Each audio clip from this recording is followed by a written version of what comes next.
புரட்சி பாரதம் கட்சியினுடைய தலைவர் மரியாதைக்குரிய பூவை ஜெகன்மூர்த்தி அவர்கள் இப்பொழுது உரையாற்றுகிறார்.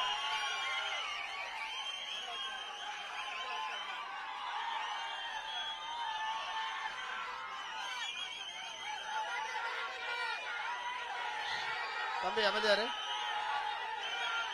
ஏய் அமைதியாருப்பா, தம்பி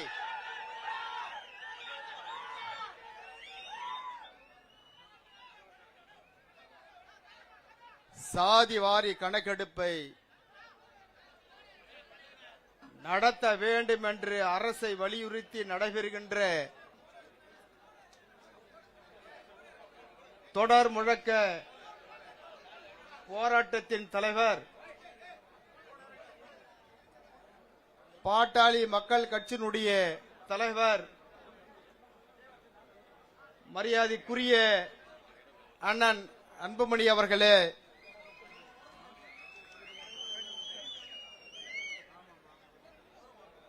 எழுச்சியான போராட்டத்தின் முன்னிலை ஏற்று நடத்துகின்ற மரியாதைக்குரிய பாமகவின் கௌரவ தலைவர் சட்டமன்ற உறுப்பினர் அண்ணன் ஜி.கே. மணி அவர்களே, இந்த எழுச்சியான கூட்டத்திற்கு வரவேற்புரை ஆற்றிருக்கின்ற மரியாதைக்குரிய முன்னாள் மத்திய அமைச்சர் அண்ணன் ஏ.கே. மூர்த்தி அவர்களே, இந்த சிறப்பான விழாவிலே கலந்து கொண்டிருக்கின்ற மரியாதைக்குரிய தமிழ் மாநில காங்கிரஸ் கட்சியினுடைய பொறுப்பாளர் முன்னாள் சட்டப்பேரவை உறுப்பினர் அண்ணன் விடியல் சேகர் அவர்களே,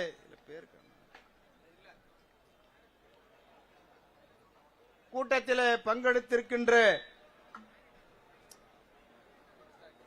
முன்னாள் அமைச்சர் அம்மா மக்கள் முன்னேற்ற கழகத்தினுடைய துணை பொதுச் செயலாளர் அண்ணன் செந்தமிழன் அவர்களே, இந்திய ஜனநாயக கட்சியினுடைய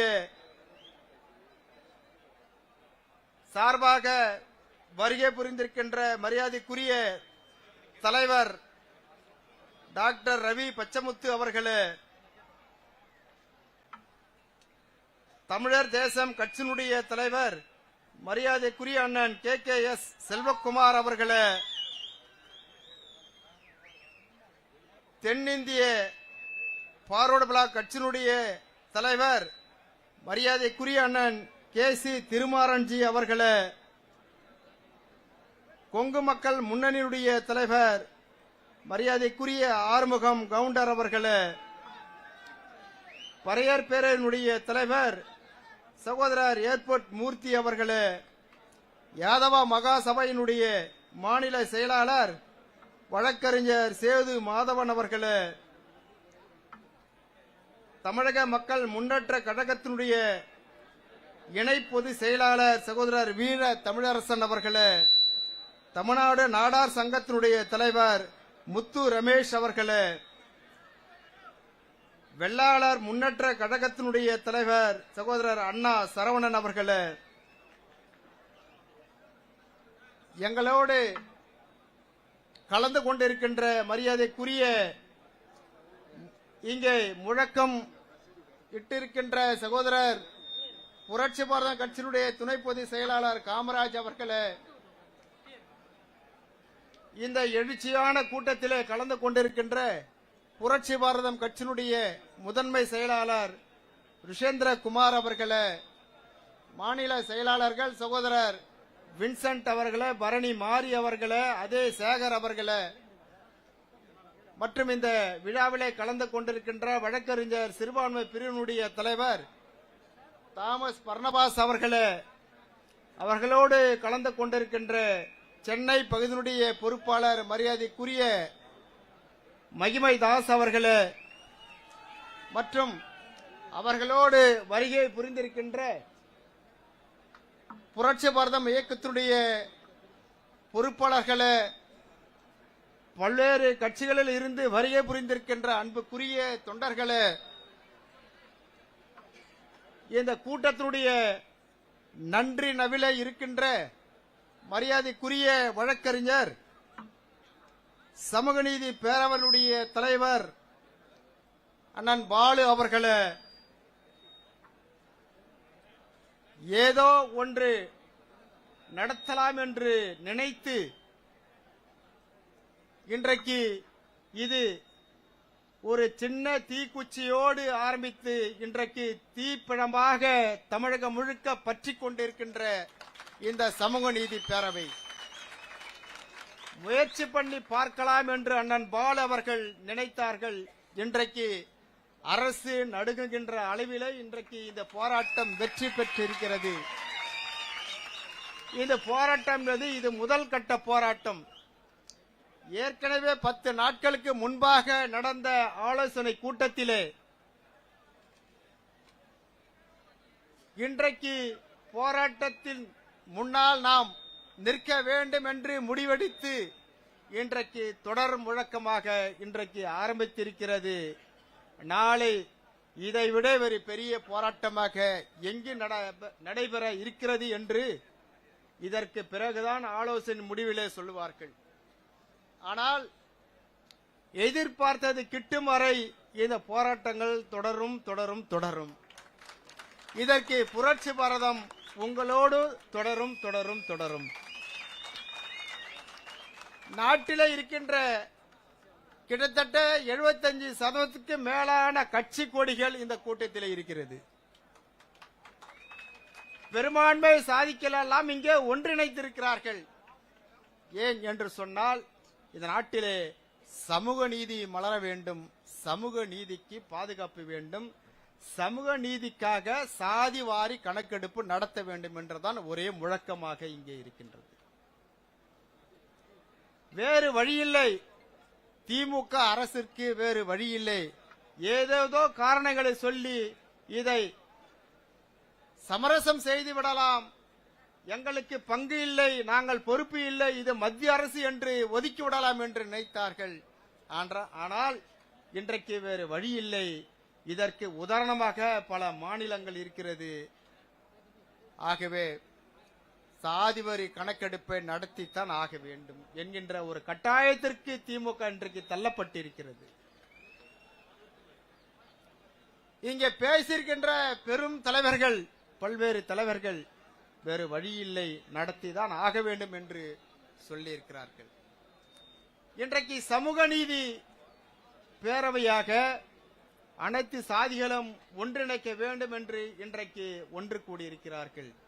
ஆனால் எங்களுடைய தலைவர் பூவை மூர்த்தியார் அவர்கள்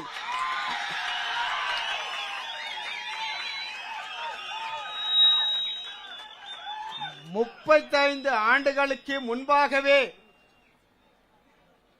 அன்றைக்கு புரட்சி பாரதம் இயக்க பேர் வைப்பதற்கு முன்பாக சமூக அமைப்பாக இருந்த APLF என்கின்ற அமைப்பினுடைய மாநாடு இதே தீநகர் பகுதியில் நடைபெறுகின்ற பொழுது இதற்கு சிறப்பு விருந்தினராக மரியாதைக்குரிய பாட்டாளி மக்கள் கட்சியுடைய நிறுவனர் டாக்டர் ஐயா அவர்கள் கலந்து கொண்டு மேடையிலே அமர்வதற்கு தலைவர்கள் அமர்வதற்கு பெரிய நாற்காலிகளை, அதாவது VIP சேர்களை மேடையிலே போடப்பட்டு இருந்தது. மருத்துவர் ஐயாவிற்கு மட்டும் தனியாக அதைவிட ஒரு சிறந்த ஒரு சேராக நாற்காலியாக போடப்பட்டிருந்தது. மேடையில் ஏறியதும் ஐயா அவர்கள் சொன்ன முதல் வார்த்தை, நான் எடுத்திருக்கின்ற இந்த முயற்சி நான் முதலமைச்சராக ஆவதற்கோ அல்ல, இந்த நாட்டிலே ஒரு தலித் முதலமைச்சராக வர வேண்டும் என்கின்ற ஒரு எண்ணத்தோடு நான் ஆரம்பித்திருக்கின்றேன். அது வரையிலே இது போன்ற நாற்காலிகளில் நான் உட்கார மாட்டேன். இது தம்பி மூர்த்தி அமர வேண்டிய நாற்காலி என்று எங்களுடைய தலைவர் மூர்த்தியார் அவர்களுடைய கையை பிடித்து அமர வைத்தவர் புரட்சிக்கு சொந்தக்காரர் நிறுவனர் டாக்டர் ஐயா அவர்கள். ஏன் இந்த வார்த்தையை சொல்லுகிறேன் என்று நீங்கள் நினைப்பீர்கள். தமிழகத்திலே டாக்டர் அம்பேத்கருடைய கொள்கைகளை முழங்கி நடத்துகின்ற இயக்கங்களை விட அதிகமாக அம்பேத்கருக்கு திருவுர சிலையை கண்டவர் நிறுவனர் டாக்டர் ஐயா அவர்கள்.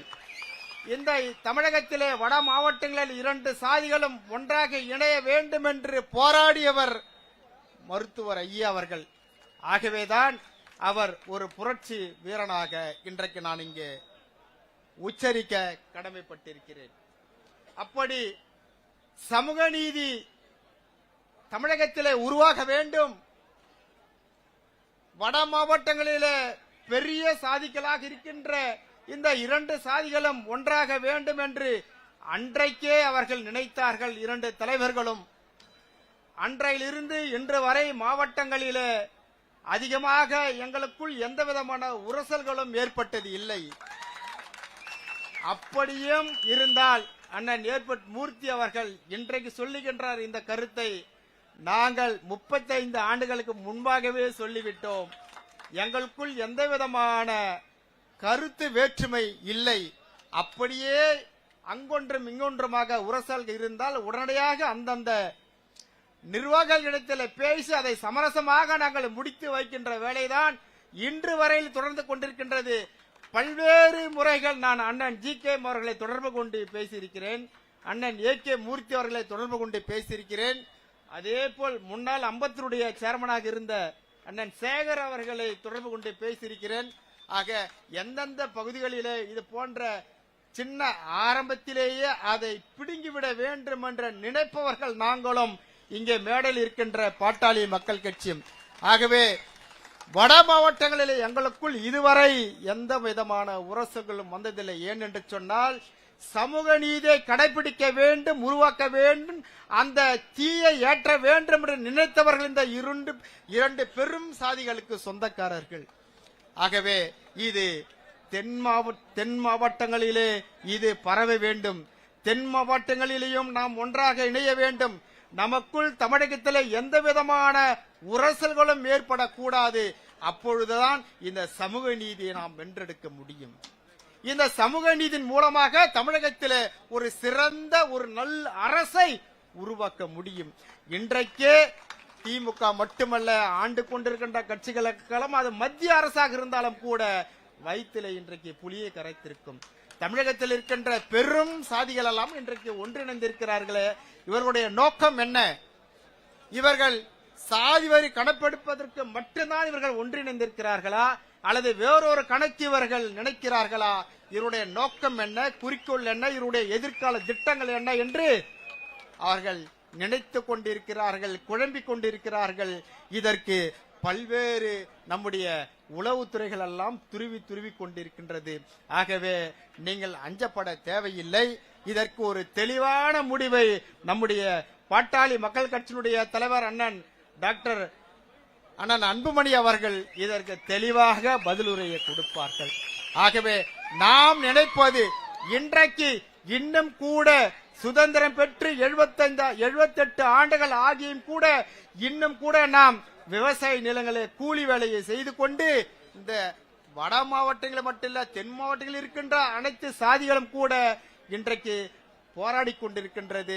அடுத்த வேலை சாப்பாட்டிற்கு கஷ்டப்பட்டு கொண்டிருக்கிறது என்று சொன்னால் இதற்கு என்ன காரணம்? அந்தந்த சாதிகளுக்கு ஏற்றார் போல் விகிதாச்சார அடிப்படையிலே தன்னுடைய உரிமைகள் கிடைக்க வேண்டும் என்பதற்காகத்தான் இந்த சாதிவாரி கணக்கெடுப்பு வேண்டும் என்று இங்கே போராடி கொண்டு இருக்கிறார்கள். ஆகவே இனியும் தாமதிக்க முடியாமல், இனியும் காரணம் சொல்ல முடியாது. ஏனென்று சொன்னால் சட்டமன்றத்தில் கூட அண்ணன் ஜி.கே. அவர்கள் நேரம் கிடைக்கும் போதெல்லாம் 10.5% என்னாச்சு, சாதிவாரி கணக்கு என்னாச்சு என்று கேட்டுக்கொண்டே இருப்பார். அதற்கு ஒவ்வொரு முறையும் முதலமைச்சர் சொல்லுகின்ற கருத்து, சாக்கு போக்குன்னு சொல்லுவாங்க கிராமத்துல. அது போல எங்களுக்கு அதுல சம்பந்தம் இல்ல, எங்களுக்கு அதிகாரம் இல்ல, இது மத்திய அரசு தான். எத்தனை நாளைக்கு தான் இதை சொல்ல முடியும்? இனிமேல் காலம் தள்ள முடியாது. இனிமேல் எந்த சாக்கு போக்கும் சொல்ல முடியாது. வேறு வழி இல்லை. சாதி வாரி கணக்கெடுப்பை நடத்தித்தான் ஆக வேண்டும் என்று தமிழக அரசு அறிவிக்க இருக்கின்றது. அது இந்த சட்டமன்ற கூட்டத்தொடரிலே கூட நடக்கலாம். அதை நாங்கள் எதிர்பார்த்து கொண்டிருக்கின்றோம். ஆகவே இதற்கு ஒரு முடிவு வந்துவிட்டது. இல்லை என்று சொன்னால் இன்னும் தமிழகத்தில் இருக்கின்ற சின்ன சின்ன கட்சிகள் எல்லாம் கூட ஒட்டுமொத்த அரசியல் கட்சிகளும் ஒன்றிணைந்து ஒரே வார்த்தை, ஒரே குரல், ஓங்கி கொடுக்கின்ற குரல், அது கோட்டையில கேட்கின்ற குரலாக சாதி வாரி கணக்கெடுப்பு நடத்தி ஆக வேண்டும் என்று வேறு வழி இல்லாமல் சரி என்று தலை ஆட்டுகின்ற ஒரு சூழ்நிலை எதிர் வருகின்ற கொஞ்ச நாட்களிலேயே இருக்கின்றது. ஆகவே இந்த ஒற்றுமை நீடிக்க வேண்டும், நிலைக்க வேண்டும். இந்த ஒற்றுமை தொடர்ந்து இருக்க வேண்டும்.